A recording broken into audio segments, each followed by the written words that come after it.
जय हिंद, जय महाराष्ट्र। कैसे भारत देशवासियों, रब से हमेशा दुआ करता हूँ कि अल्लाह तबारक ताला सबको खुश और बेहतर और अच्छा रखे। आज मेरा विषय यह है कि जो है, जैसे कोई भी राजा, कोई भी स्टेट का राजा हो, चाहे सीएम को राजा आप कहते हैं, पीएम को भी राजा कहा जा सकता है। जैसे जैसे कोई भी स्टेट का राजा हो, वो किसी एक पक्ष और किसी एक जात, किसी एक धर्म के बारे में सिर्फ ना हो, हर किसी का राजा है वो। उसके राज्य में, उसके स्टेट में जितने धर्म के लोग रहते हैं, हर कोई उसका अपना है। अगर वो वन साइड जाके किसी एक की बातें कहे और किसी एक को टारगेट करे, तो फिर वो राजा नहीं होता है, वो मेरी नज़र में मूर्ख होता है, बहुत बड़ा। और इस वक्त मूर्ख कौन है आप सब जानते हो, कि जो एकदम ओपन, अपने प्रजा को ओपन करके एकदम खुले चैलेंज के साथ जो है उनको बाइकाट करना, उसी को मूर्ख राजा कहते हैं। मेरी नज़र में लंठ राजा कहते हैं, चूतिया राजा कहते हैं जिसे। ये हो गई राजा की बात। अब बात करते हैं हम लोग। पूरे भारत देशवासियों से मेरी गुजारिश है कि जैसे जो लोग, कुछ लोग ऐसे हैं कि जो सरकार के विरुद्ध या सरकार के खिलाफ, जो सरकार काम उनका नहीं करती है उसके खिलाफ वो धरना प्रदर्शन करते हैं या अपनी बातें रखने की कोशिश करते हैं। और भारत देश का संविधान कहता है 1900, सॉरी, भारत का संविधान कहता है 1901 से लेके 22 एक्ट तक का हर नागरिक का हक है जो है कि इस भारत देश में अपनी बातें, अपने बातों को रख के वो कह सकता है। फ्रीडम है, उसको फ्रीडम है 19 के तहत।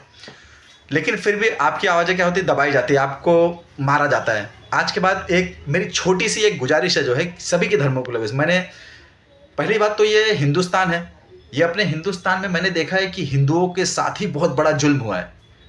अब कुछ ऐसे है कि जो क्या होता है, हमेशा एक बात होती है कि राजा का चाटुकार बहुत लोग होते हैं, जो चाटुकार होते हैं उनको बुरा नहीं लगता है। लेकिन जो बेचारे, जो हिंदू भाई, जैसे कुछ लेडीज हिंदू भाई जो है पहलवान थे, उन लोगों ने धरना प्रदर्शन किया, मार खाए और भगा दिए गए। फिर बाद में किसान आंदोलन था, उन लोगों में कितनी 700 कुछ लोगों की जाने गई जो है ऐसे। और कुछ विद्यार्थी मेरे हिंदू भाई जो है बहुत मार खाए। तो मैं, और फिर कुछ मुसलमान धरना प्रदर्शन कर रहे थे, उन लोग भी मार खाए।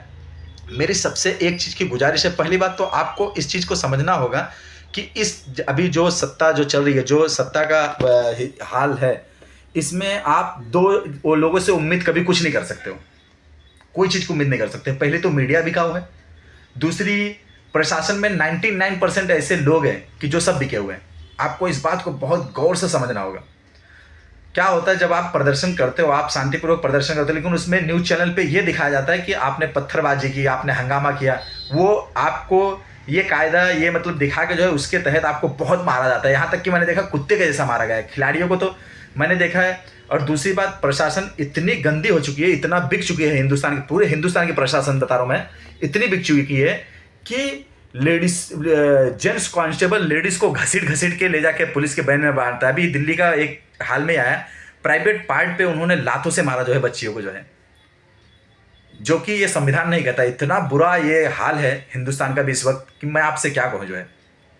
मैं एक चीज़ आप लोग को गुजारिश करता हूँ, एक चीज़ मैं आप लोग को एडवाइस देता हूँ कि जब भी कोई फ्लोर टेस्ट करते हैं ना, जैसे आप अपने लोगों से चंदे लगाओ, कुछ भी करो, थोड़े पैसे इकट्ठे करो, तो उसमें आपको एक चीज़ बेनिफिट लेना पड़ेगा। आपको हर किसी को लेना पड़ेगा, चाहे वो हिंदू हो, चाहे वो मुसलमान हो, चाहे वो विद्यार्थी हो, चाहे वो छात्र हो। आपको ना एक ड्रोन कैमरा, जो ड्रोन कैमरा होता है ना, ड्रोन कैमरा आप पहले तो आप जाओ परमिशन लो कि मुझे धरना प्रदर्शन करना है। आप परमिशन एक लेटर लिख के दे के आओ। और दूसरी बात, आप ड्रोन कैमरा, मतलब जो बोलते हैं ना video, CCTV camera recording continue करो आप, जब तक आपका धरना प्रदर्शन चलता है आप करो, ताकि ये प्रशासन को झूठ बोलने का मौका ना मिले कि इन्होंने पत्थरबाजी किया, इन्होंने, क्योंकि उसके पास, आपके पास ऑन रिकॉर्ड अगर सबूत होगा तो आप कोर्ट में उनके खिलाफ जाके आप लड़ सकते हो। मैंने अभी उत्तर प्रदेश का कुछ हालत देखा, कुछ जगह ऐसे धरना प्रदर्शन चालू था, कुछ कांस्टेबल लोग ने मिलकर मारा, वहाँ पे एक वीडियो भी वायरल हो रहा था, मैंने देखो अपने फेसबुक पे लगाया। वहाँ पे कुछ ऐसे बड़े बड़े आईपीएस अधिकारी, जिसको मैंने टोपी देखा 3 स्टार 2 स्टार की जो टोपियाँ लगाते, उन लोग का नेम प्लेट तक नहीं था। ये बात आपको समझना पड़ेगा। कम से कम हजारों की तादाद में पुलिस थी, किसी का नेम प्लेट नहीं था। मैंने फेसबुक पे रखा है, कोई मेरे से अगर चैलेंज, अगर गारंटी के साथ पूछे तो मैं वीडियो दिखा सकता हूँ, मैंने शेयर किया वीडियो। ये हालत हो गई हिंदुस्तान की। आप सोच सकते हो कि देखो, चाटुकारी करना वो एक अलग चीज़ हो गई। जो चाटुकार है वो हमेशा रहेंगे, उनके लिए कुछ नहीं, क्योंकि उन्हें मिल रहा है ना, उन्हें मलाई मिल रही है, वो अपनी ज़िंदगी जी रहे, उनको तुम्हारे बारे में क्या लेना देना।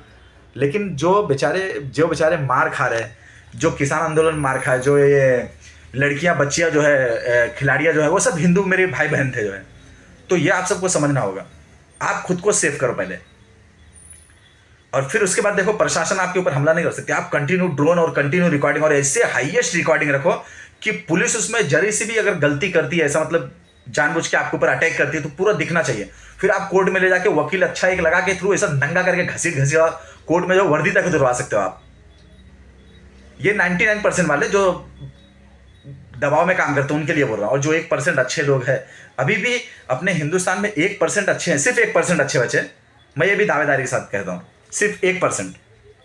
अब आप सोचो, अपने हिंदुस्तान का ये हालत है, एक सीएम जो है किसी एक पक्ष के बारे में इतनी अभद्र अभद्र बातें बोलता है, इतनी गंदी गंदी बातें, भड़काऊ बातें बोलता है, जो है कि मतलब ये हिंदुस्तान का संविधान कहता है, ये हिंदुस्तान का संविधान कहता है।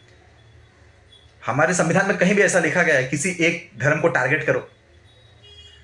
लेकिन मैं आपको 142 करोड़ की जनता को बताना चाहता हूं, सिर्फ मुसलमान टारगेट है, कंधा है हमारा कंधा है, लेकिन लूटा सबको जा रहा है।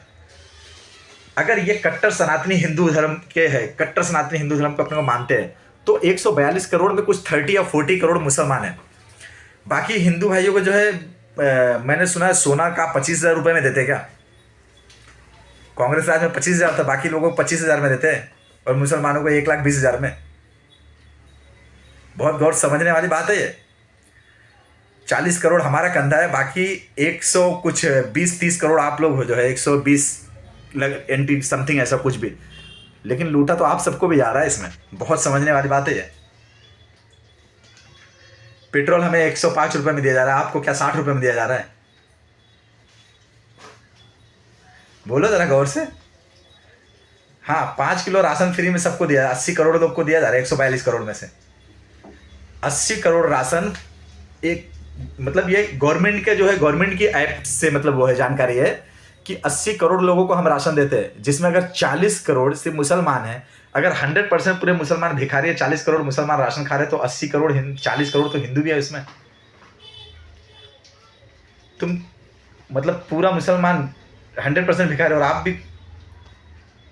बहुत समझने वाली बात है, बहुत गौर से सोचने वाली बात है यारो। लेकिन जो ये फ्लोर टेस्ट जो धरना प्रदर्शन करते हैं, 19(1)(a) के तहत जो है उनका हक है, वो कर सकते हैं, लेकिन आप अपना सेफ्टी रखिए, नहीं तो बहुत मारे जाओगे, किसी भी धर्म के हो, किसी भी मजहब। और दूसरी बात, जो फ्लोर टेस्ट करते हैं, जो धरना प्रदर्शन कहते हैं, मैं उनको कहूँगा आप सीसीटीवी कैमरे, वीडियो, ड्रोन कैमरे से अपनी रिकॉर्डिंग करवाएं। और दूसरी बात, आप अपनी बातें एकदम मोहब्बत से रखें, चाहे वो हिंदू हो, चाहे मुसलमान हो, चाहे आई लव मोहम्मद कहो, चाहे आई लव महादेव कहो, चाहे आई लव श्री राम कहो, चाहे आई लव हिंदुस्तान कहो, लेकिन सारी चीज़ें मोहब्बत से कहो। आप अपना खुद का बोलते हैं ना, थोड़ी सी भी उनको जो है ना, आप अपनी गलती मत दो। थोड़ी गलती दोगे तो आपको बहुत मारेंगे, क्योंकि इन लोग का टारगेट ही है कि सबकी आवाज़ को दबा के शांत कर देना और खुद अकेले बादशाह बन के हुकूमत करना।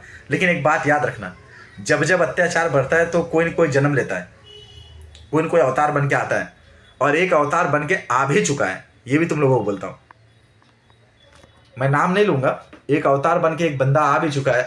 और देखना, पूरी बोलते ना, पूरी इनकी नैया डुबा के रख देगा, वो पूरी नैया डुबा के रख देगा।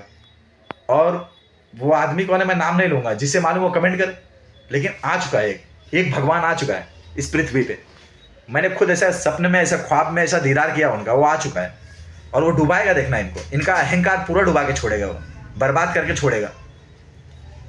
और 142 करोड़ में जैसे क्या होता है, जुनूनी जो पढ़े लिखे होते हैं, चाहे वो हिंदू हो चाहे वो मुसलमान हो, इतना तो हकीकत है, सब जानते रहेंगे कि किसी एक धर्म को हिंदुस्तान में इतना टारगेट किया जा रहा है, इतना टारगेट मतलब इतना, अगर इतनी मतलब हम लोगों से आपको तकलीफ है, मतलब जैसे जो भी सत्ता में है या जो भी लोग चाहते हैं, तो हमें आप बीच चौराहे पे खड़े करके ऐसे फांसी चढ़ा दो या गोली मरवा दो, हमेशा हमेशा के लिए मुक्त हो जाओ। अगर 120 करोड़ हिंदू भाइयों की यही राय है कि मुसलमान हिंदुस्तान में ना रहे, तो मतलब ऐसे बीच चौराहे पे खड़े करवा के हमारे सब छाती पे गोली लगवा दो, हम मर जाते हैं। मरवा दो हमको एक ही बार। लेकिन क्या है, ये बार बार जलील करना, किसी को बार बार गिराना, और किसी को बार बार, किसी को बोलते ना, किसी को बार बार आप जलील करोगे ना, वो एक हद तक बर्दाश्त करेगा, फिर उसके बाद बर्दाश्त नहीं करेगा, फट जाएगा एक दिन। और देखना, एक अवतार लेके एक भगवान आया है इस पृथ्वी पे, और जिस दिन तुम लोग की बोलते ना जिंदगी, बोलते ना ऐसा वध करेंगे ना, वध, उस दिन मैं नाम भी इशू करूंगा, ये है कौन। और आ चुका है, कम बैक हिंदुस्तान गॉड है, एक टाइगर आया है। और वो टाइगर नहीं, भगवान है, भगवान, साक्षात भगवान है, और सिर्फ वध करने के लिए वो आया है। बस यही इतनी सी बात है। जय हिंद, जय Maharashtra. I love you Hindustan, I love you Hindustan के लोग। सबसे एक दूसरे से मोहब्बत और खुशियाँ रखो। क्या है, ज़िंदगी में कुछ है नहीं, कुछ पल की ज़िंदगी है, एक दिन चले जाओगे। किसी को कब्र में जाना है, किसी को जल के जाना है, लेकिन इस सरजमी से तो हर किसी को जाना है। जब तक है तब तक मोहब्बत रखो। बस यही इतनी सी बात रहती मेरी। जय हिंद।